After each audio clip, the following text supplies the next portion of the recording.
Bienvenue dans cette Minute Utile du musicien. Aujourd'hui, une dernière vidéo en haut de la montagne parce qu'il commence à vraiment peler grave.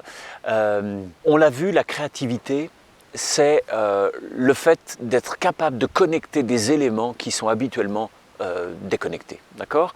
Donc, généralement, ça a trait à l'angle de vue. C'est-à-dire, on se dit, bah tiens, ça, non, bah, ça n'a rien à voir. Mais en fait, ça a toujours à voir. On peut toujours trouver un élément qui va raccrocher les choses. C'est ça aussi, fabriquer de la forme. Fabriquer de la forme pour votre travail, pour donner les contours de votre travail, et aussi fabriquer de la forme pour vos œuvres. D'accord ? Donc, connecter les choses, ça c'est une première chose. Ensuite, il y a la transfiguration. Souvent, la créativité, on dit que c'est transfigurer les choses, c'est-à-dire il y a les choses telles qu'elles sont réellement, ou qu'on croit qu'elles sont réelles, et puis il y a la façon de l'envoyer dans l'imaginaire. C'est toujours aussi une forme de mise en relation avec autre chose. C'est voir une chose avec une lumière différente, un angle d'attaque. Mais cette transfiguration, à mon sens, a souvent à voir, quasiment toujours à voir, si on va vraiment profond, avec la transgression.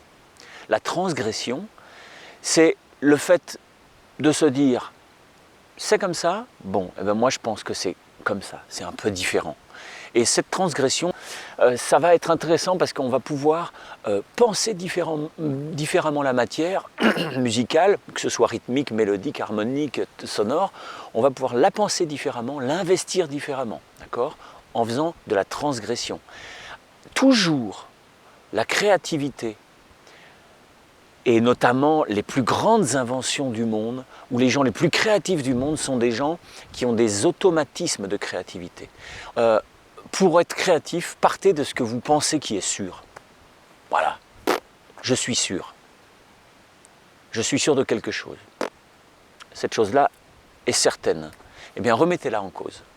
Remettez-la en cause, dites-vous, ben, c'est pas si sûr. Et si vous remettez en cause cette chose-là, eh bien, vous êtes capable d'inventer des alternatives.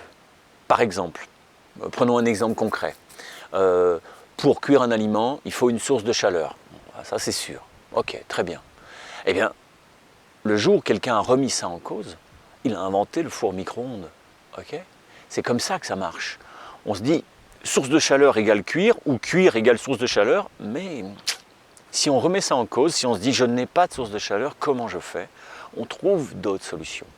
Si aujourd'hui vous dites, une voiture, ça roule sur 4 roues, sur des roues, si vous remettez ça en cause, demain vous allez peut-être trouver un nouveau moyen de locomotion, de véhicule. Donc les gens, ils bossent déjà, les mecs ils bossent déjà, hein, ça marche déjà à mon avis aussi. Donc c'est toujours en remettant en cause de façon profonde, intrinsèque, des choses qu'on pense certaines, qu'on trouve les plus grandes idées de créativité. Donc ça c'est la première méthode de créativité, c'est de remettre en cause ce qui paraît sûr. C'est la transgression. À partir du moment où vous êtes capable de transgresser, vous allez avoir de la créativité.